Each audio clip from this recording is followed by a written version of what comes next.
everybody, welcome to the Trophy Room, a PlayStation show made by the players for the players. I'm your host, Joseph, and today I'm going to be giving my review of the Pulse 3D wireless headset for the PlayStation 5, PlayStation 4, PlayStation VR, and PC. I'm going to see if these things actually live up to the price tag and the hype. So with all that said, and with all that out of the way, Future Joe, start the show.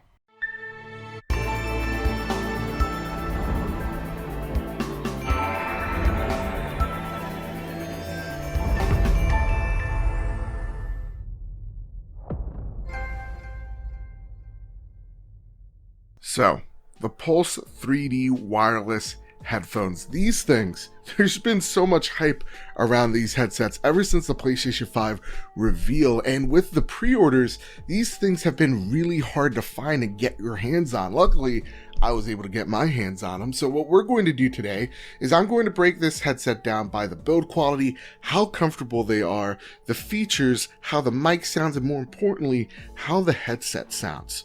So with that, let's start with the build quality and how comfortable these bad boys are.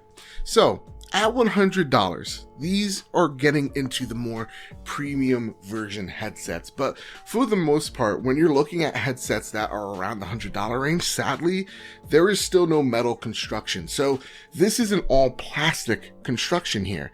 And though I've liked headsets in the past, like Sony's gold headsets, they kind of break really easily, especially around the year mark, because there's so many hinges or little notches on the side. So with this design, they've kind of gotten rid of the foldable portions of the headband and the notches along the side as well, making it a more unified design, which means less moving parts, which means if these things fall, they're really not supposed to break as easily as, let's just say, a gold wireless headset. Now that said, because it's an all plastic construction, doesn't really necessarily mean that it's poor build quality. These actually look premium, they feel premium, and at the same exact time, they don't feel like they're going to break. They can bend rather easily.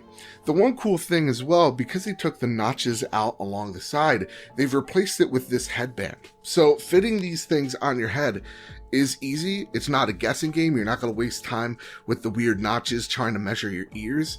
They sit on your head, and they sit on your head rather comfortably. Now, even with my Humpty Dumpty like large head, these things sit really light on my head. So the one problem that I usually have with PlayStation wireless headsets is the fact that they're really not comfortable for people with large heads. And with these headsets, for the most part, they do a great job at giving me a comfortable experience. Now, for people with big fat heads, there is a break-in period for sure. The first hour or two was a little bit uncomfortable. But once these things break in, it does give you a pretty good, comfortable experience. Now, that said, there is some give and take with these headphones in terms of build quality and how comfortable they are. These ear pieces right here, the ear pads, they just don't feel good. They have this weird pleather leather around them.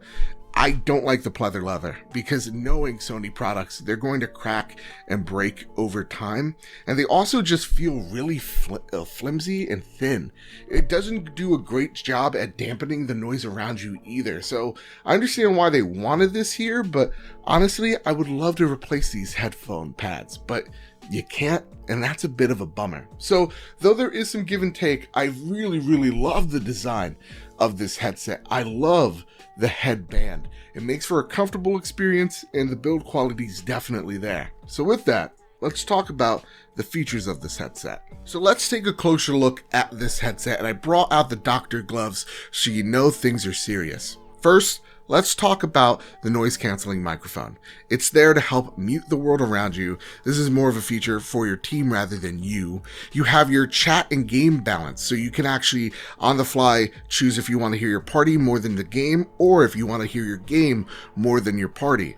Then you have the mic monitoring switch that helps monitor your voice. You'll actually hear yourself in your party chat. Then your volume up and down button, and of course your mute button, which the nice little feature here is when you press down, the button actually jolts up. So you'll actually feel in the back, if you feel like you're talking, nobody's listening to you, you feel the back of the buttons, you feel that button jolt out, and then bam, you press it and then you're back to talking with your friends. Then you have your USB-C charging port, which is nice, and the 3.1 jack that I don't think many people are going to actually use, your power button, and the microphone. So all that stuff sounds impressive, but it kind of just goes along with the territory of what you can expect with $100 headsets at this price range.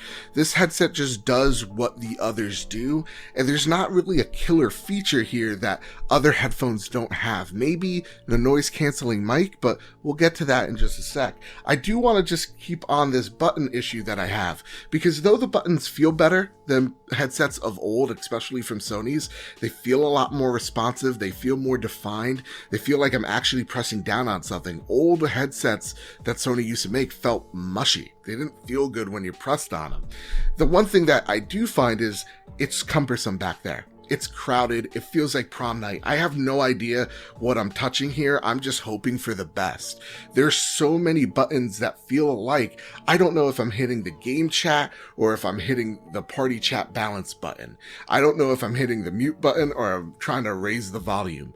Everything kind of feels so similar that I'm kind of confused what I'm doing back there. I would have loved to see, some buttons on one side of the headset and some buttons on the other, so that I had a little less crowding and I had at least an idea of what's going on back there.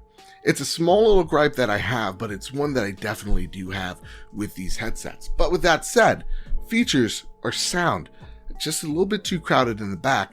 Now that said, let's talk about the mic and how it sounds. And so this is how the mic is going to sound. I almost forgot a few things while editing the video, so I wanted to drop it here.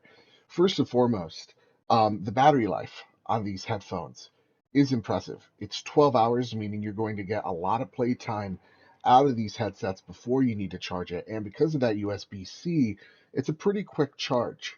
That being said, listening to this mic right here, right now, it sounds like I'm underwater, right? Like I sound arid, I sound spacey. Luckily, when you have this plugged up to a PlayStation 5 with all the compression and party stuff it does in the background, it'll make the mic sound a little bit better, but these are still not good sounding microphones. Honestly, they're probably some of the worst I've used so far. They're just not good. Now that said though, the noise canceling headset up top does a good job at taking out outside noise. Like I have my door open, people are going on around in the background. I doubt you can hear any of that. There's some construction outside. I don't think you're going to hear any of that stuff either. It's just that these mics don't sound all that great. So that said, let's talk about how these headsets sound. I think we're going to get a better time out of that. So, how do these headphones sound? Great question, me. This is really the saving grace of these headphones. I'm going to be honest with you. Sony knows how to make a good sounding headset. They've been in the game for a while now. And honestly, the one word that comes to mind when thinking about these headphones is crispy. These things sound really crispy. Of course, you're going to get the bass heavy audio out of these things. It's a gaming headset at the end of the day, but everything has its own space in these headphones. Everything sounds prominent in its own right. Like I was, playing Watch Dogs Legion, and I was in the car, I was driving, I was hearing the music. It sounded prominent. It sounded crispy. I was listening to the motor and it sounded robust.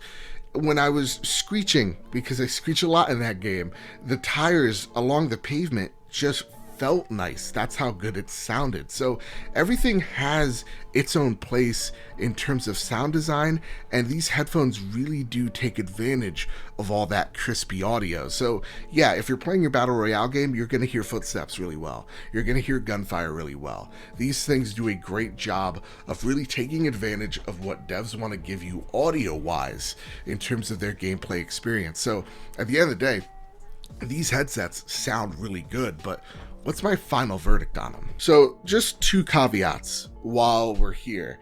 First and foremost, these things are going to fit rather well if you own a PSVR headset.